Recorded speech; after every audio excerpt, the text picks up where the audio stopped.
I just want to say you're the best part a Marshall could have. Oh, mount up.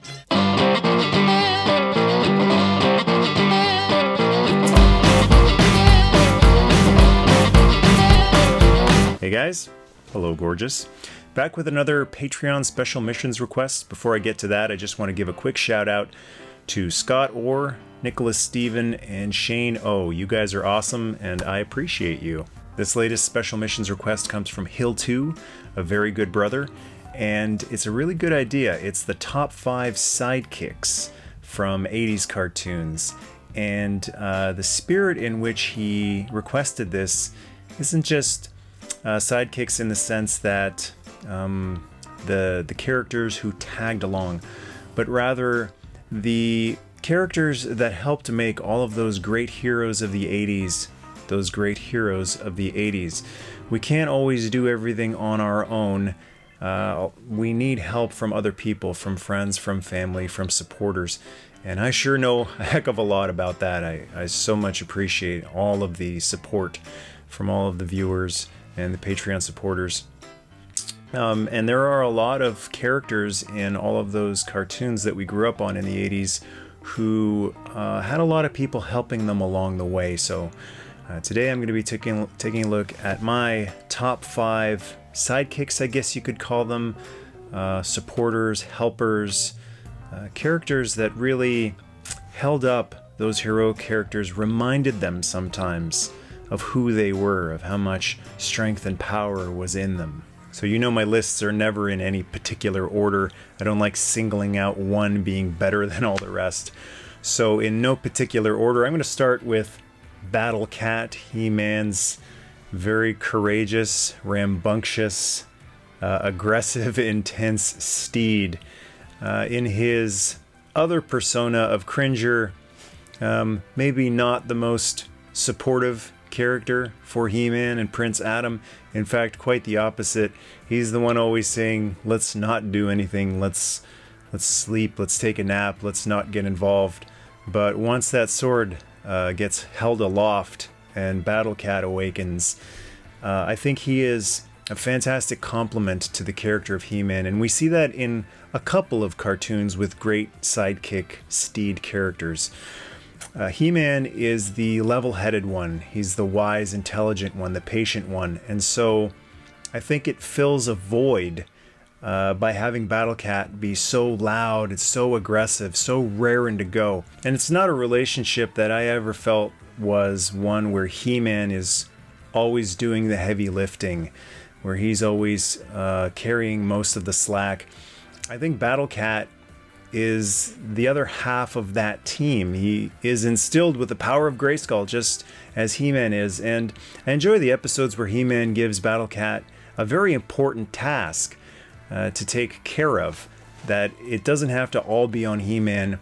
It's a valuable lesson in delegation, that sometimes, although you might feel like if you want something done right, you have to do it yourself, it's important to delegate, to give other people things to do and have the faith in them that they're going to be able to succeed. And I just love the fact that Battlecat is always ready to go, willing to go into any situation no matter what, stick by his pal, back him up, support him, always be there for him. Second one on the list is another Filmation steed. I think you're going to find on this list that most of these greatest sidekicks are animals, which I certainly feel the same way about my dogs. But it is Swiftwind, the beloved steed of She-Ra. This is a different dynamic than He-Man and Battlecat. She-Ra is also very much like He-Man, calm, wise, patient, strong. But her steed is not rambunctious like Battlecat, raring to go. Swiftwind is even calmer. He's even more intelligent and wise sounding than She-Ra. The calming force. So I always appreciated having this, and horses in general are just like that, and they're very skittish as well. As soon as something, there's a bad vibe, bad mojo, they bolt. So I always liked having the Princess of Power, having this very calm, winged unicorn to back her up in her adventures against Hordak. Again, instilled with the power of Grayskull, much like Battlecat, so he is mystical, he has magical powers as well, but I always appreciated the calmness, the zen that the character of Swiftwind brought, because She-Ra, despite it being a cartoon that was more aimed at girls, she was in a much darker, more serious situation than He-Man was in. Her situation was more like the Rebels in Star Wars. Her world had been overrun by these evil horde guys, and it was a more difficult, stressful situation. So I think it's fitting that in that situation where there's so much more pressure on the She-Ra character, that she would have this calming force, not just to be a vehicle for her, a method of transportation, but also emotional support, also keep her calm, keep her focused. Number 3, rounding out the trilogy of Filmation Steeds, is one of my all-time favorite characters, and if this list was in order, I'd probably put this guy at the top. It is 3030, the Equestroid, the friend of Marshall Bravestar, and it's another situation very similar to He-Man and Battlecat. Bravestar even more calm, even more zen than He-Man, very easygoing, smooth-talking cowboy. And the rambunctious 3030, possibly even more rambunctious than Battlecat, always screaming and shouting, and he's got Sarah Jane, the cannon. And like the He-Man and Battlecat dynamic, I think this works beautifully as well. There are situations where Bravestar gets into a little bit of trouble, and it's just awesome having 3030, Big Pard, backing up his little Pard with Sarah Jane, and he's willing to go through anything. He's absolutely fearless, and he's so incredibly loyal to his friend. There are a few episodes where they have disagreements, but those are great episodes too, because they come to realize that a true friendship, nothing can stand in the way of it, and sometimes challenges are just there to strengthen a friendship. But I always loved how 3030, talking about sidekicks, they're not characters who are filled with ego. They never have this attitude of, well, what about me? When do I get my spotlight? I know, how come that guy gets all the attention, or that girl in She-Ra's case?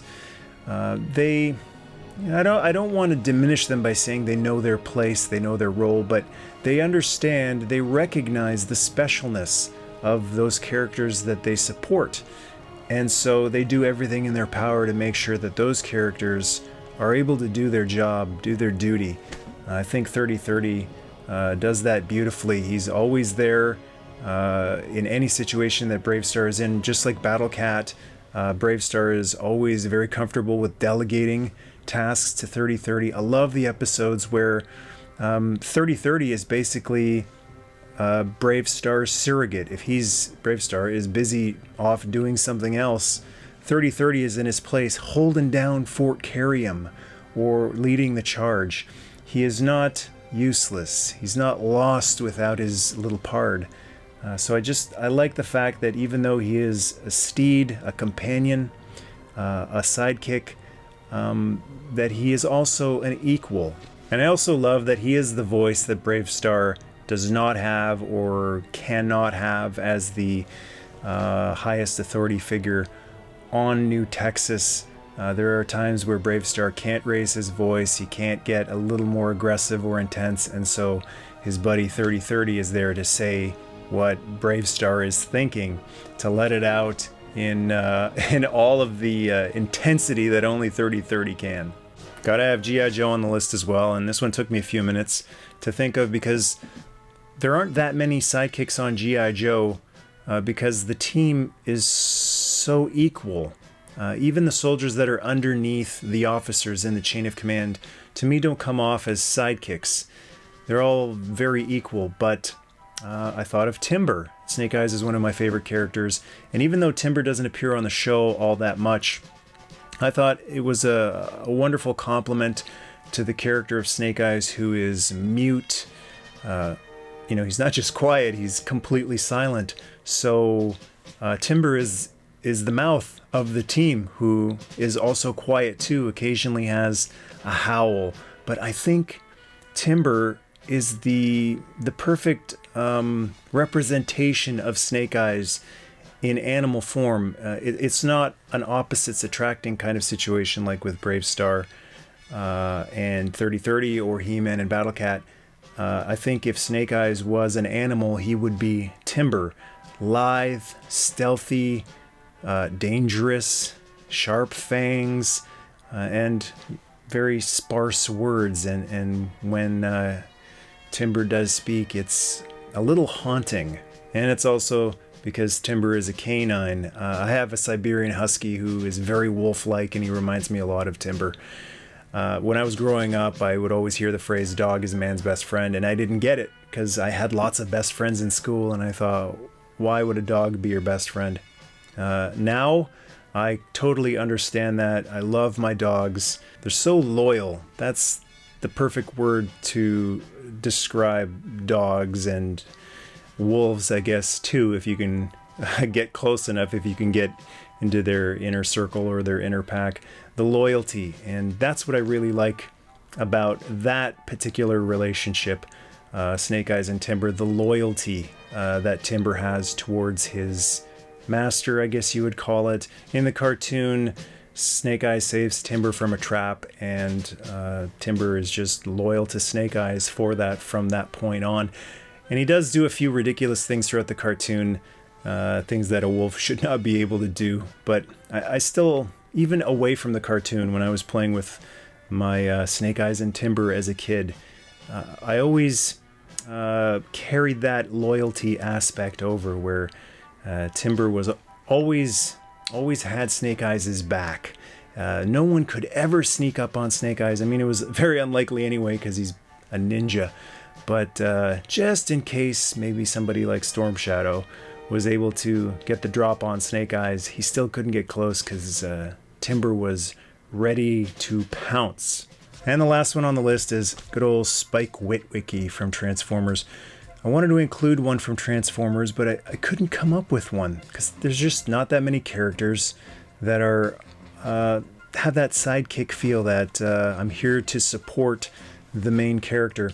Roller, I guess, could qualify, Optimus Prime's drone unit, but he's a drone and there isn't that much support going on. It's more like a drone fulfilling a command. So as I was thinking of Transformers, Bumblebee maybe, but again it goes back to that G.I. Joe thing where they're all soldiers, they're all warriors, kind of on the same level. And then I thought of Spike, and I could think of two specific instances where Optimus Prime had called it a day. One of them was, I believe, the Ultimate Doom, where it looks like Megatron got away and it's over, and Optimus drops his rifle, his ion blaster, on the ground, and it's Spike who pulls the trigger on it, and he's tiny compared to the rifle, but he won't give up, and he reminds Optimus that ship is filled with Energon cubes. If we blow up the ship, then we could save the day. And so it's this tiny little character who seems so powerless compared to this giant robot from another planet, millions of years old. But he's able to inspire Prime in that instance. And then years later, in Season 3, when they've fast-forwarded 20 years, it's actually the final episode of the Sunbow run, Rebirth Part 3. Again, Prime thinks it's hopeless. The situation is hopeless. And it's Spike who saves the day, Headmaster Spike at that point. But it's Spike who wouldn't quit, who wouldn't give up, and is able to restore Cybertron back to its golden age. So I think that's a great relationship. Optimus Prime I've talked about in my G1 Prime video, which was a review of the toy/character, that he is such a beacon of light, an inspiration to do the right thing, to be optimistic, to never give up.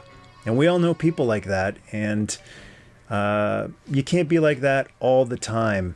Eventually, everybody, even the brightest of us, even the most inspiring people on this planet, get tired. And I think Spike is a great representation of what happens when you're always like that, always positive, always empowering others, and it rubs off on other people. So when those characters like Optimus Prime have that moment of doubt. It's really nice that that essence has resonated so much with the characters around him that they're able to basically inspire him right back with his own attitude, his own words. I really like those two examples from Transformers of Spike, the human, helping Prime remember who he is. It's a powerful lesson. Transformers didn't really have that many lessons compared to He-Man or Bravestar or She-Ra, the Filmation shows. Transformers was more about giant robots fighting and sometimes could be a little light on lessons, but I really appreciated the fact that it was Spike, not Ironhide or even, Cliffjumper or Bumblebee, some of the smaller Autobots, but it was Spike, this very fragile fleshling that could just be squashed like that by Decepticons, who was so inspired by Optimus Prime that he wanted to go above and beyond what he was capable of in order to help the cause of these Autobots. And he's kind of pet-like in a way to the Transformers. There's a couple instances where Optimus Prime pets Spike on the head like a little animal, like a little creature. That's kind of how the Autobots treat the humans. They're these helpless little creatures. So even though he's human, in this case, it's like the Autobots are the humans and the humans are the animals, if you were to compare it to all the other cartoons. So that's my top 5 list of favorite sidekicks from 80s cartoons, the characters that helped those heroes that we grew up on become and stay the heroes that we idolized. So if you can think of some of your favorite sidekicks from the 80s, and it might take a few minutes to actually think about it, because the heroes immediately pop into your brain, but the people who helped them, the people who made all that possible, sometimes you have to take a little bit more time to notice them and give them their just due. But if you can think of some, scroll down and go to town. Thanks to Hill2 for the suggestion. That was a fun one, much like the top 5 He-Man lessons. I like going back to these old shows and not just talking about the fun stuff, the exciting adventure or sci-fi stuff that happened in them, but also the lessons, because they were important then and they are important now as well. I think kids today can still learn just as much from those great 80s cartoons as all of us adults that were kids in the 80s did. So thanks for watching, thanks for your support, it is greatly appreciated, and until next time, my friends, Nerdmas Day.